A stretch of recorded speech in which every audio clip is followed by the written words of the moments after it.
ए लड़के, कहाँ घुसा ए लड़के, कहाँ घुसा चला आ रहा है। ये नेशनल चैंपियनशिप है, कोई गांव का मेला नहीं। चल पीछे हट। साहब मेरे पास भी बुलावा है, मुझे अंदर जाने दीजिए। अरे भाई लोग देखो, इसके पास तो जूते खरीदने के पैसे नहीं हैं। ये 70 मीटर दूर निशाना क्या खाक लगाएगा। निशाना जूतों से नहीं, जिगरे और नजर से लगाया जाता है साहब। बहुत बोल लिया तूने, ठीक है। अब देखते हैं तेरी इस बांस की लकड़ी में कितना दम है। अगर तू पहले राउंड से बाहर नहीं हुआ तो मैं अपना नाम बदल दूंगा। ये कहानी एक ऐसे तीर की है जो कमान से नहीं बल्कि एक घायल कलेजे से निकला था। ये कहानी उस एकलव्य की है जिसने बिना अंगूठा काटे पूरी दुनिया को अपने कदमों में झुका दिया। आज आप देखेंगे कि जब कार्बन फाइबर का लाखों रुपए का धनुष फेल हो जाता है तो जंगल के बांस से बना एक मामूली धनुष कैसे इतिहास रचता है। क्या एक आदिवासी लड़का जिसके पास पहनने को जूते नहीं हैं, वो देश के ओलंपिक चैंपियन को हरा सकता है?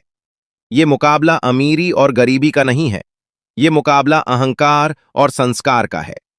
अगर आप भी मानते हैं कि हुनर किसी की जागीर नहीं होता, तो इस चैनल को सब्सक्राइब करके कमेंट में जय हिंद जरूर लिखें। मैं हूं आपका रोनी भाई। चलिए चलते हैं उस मैदान में जहां आज एक जंगल का शेर शिकार करने उतरा है। दिल्ली का नेशनल स्टेडियम आज एक अलग ही रंग में गा हुआ था। देश भर से आए हुए अमीर और रईस लोग वीआईपी बॉक्स में बैठे थे। एसी चल रहा था और उनके हाथों में विदेशी पानी की बोतलें थीं। आज नेशनल आर्चरी चैंपियनशिप का फाइनल था, यानी तीरंदाजी का महाकुंभ। मैदान के बीचों बीच रंग बिरंगे टारगेट लगे हुए थे और वहां खड़े थे देश के बेहतरीन तीरंदाज। हर खिलाड़ी के बदन पर ब्रांडेड जर्सी थी, आंखों पर महंगे चश्मे थे और उनके हाथों में जो धनुष थे वो कोई आम लकड़ी के नहीं थे। वो कार्बन फाइबर और एल्यूमिनियम के बने आधुनिक मशीन थे जिनकी कीमत 5 से 1 लाख रुपए थी। इन धनुषों में दूरबीन लगी थी, स्टेबलाइजर लगे थे जो हवा की गति तक बता देते थे। ऐसा लग रहा था जैसे ये खिलाड़ी इंसान नहीं, रोबोट हो। इस भीड़ में सबसे ज्यादा अकड़ अगर किसी में थी तो वो था आर्यन सिंघानिया। आर्यन पिछले 2 साल से नेशनल चैंपियन था और ओलंपिक में भी जा चुका था। उसके पिता इस स्पोर्ट्स फेडरेशन के सबसे बड़े डोनर थे। आर्यन के हाथ में जो धनुष था वो अमेरिका से मंगाया गया था, जिसकी कीमत 20 लाख रुपए थी। वो अपनी कलाई पर पसीना पोंछने वाला बंड बांध रहा था और अपने कोच से हंसते हुए बात कर रहा था।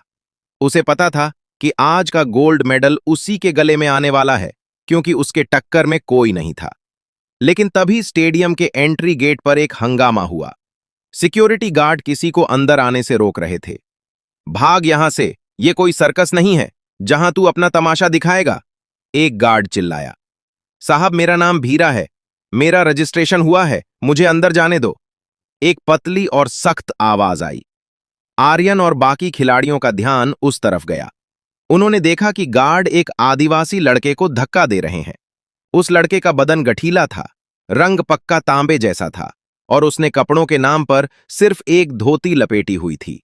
उसके पैरों में जूते नहीं थे, तलवे फटे हुए थे और सबसे हैरान करने वाली बात यह थी कि उसके कंधे पर कोई विदेशी धनुष नहीं बल्कि जंगल के बांस से बना एक पुराना और टेढ़ा मेढ़ा धनुष लटका था और उसकी पीठ पर तरकश की जगह बांस की एक टोकरी थी जिसमें पक्षी के पंख लगे हुए तीर थे। आर्यन जोर से हंसा और अपने साथियों से बोला, देखो भाई लोग, अब ये जंगली भी हमसे मुकाबला करेंगे। लगता है ये रास्ता भटक कर जंगल से शहर आ गया है। ए लड़के, यहां चिड़िया नहीं मारनी है, ये नेशनल चैंपियनशिप है, निकल यहां से। भीरा ने गार्ड का हाथ झटक दिया और अपनी जेब से एक मुड़ा कागज निकाला। ये देखो साहब, कोच सिन्हा साहब ने मुझे बुलाया है, मेरा नाम लिस्ट में है। तभी वहां कोच सिन्हा दौड़ते हुए आए। कोच सिन्हा एक पुराने और ईमानदार कोच थे जिन्हें फेडरेशन ने साइडलाइन कर दिया था। उन्होंने गार्ड को डांटा, हटो, इसे अंदर आने दो, ये मेरा स्टूडेंट है। आर्यन ने कोच सिन्हा का मजाक उड़ाते हुए कहा, अरे सिन्हा सर, रिटायरमेंट की उम्र में अब आप इन आदिवासियों को ट्रेन कर रहे हैं क्या? अरे भाई लोग देखो, इसके पास तो जूते खरीदने के पैसे नहीं हैं। ये 70 मीटर दूर निशाना क्या खाक लगाएगा। निशाना जूतों से नहीं, जिगरे और नजर से लगाया जाता है साहब। आज के वीडियो में बस इतना ही। मिलते हैं अगले वीडियो में। तब तक के लिए जय हिंद, वंदे मातरम।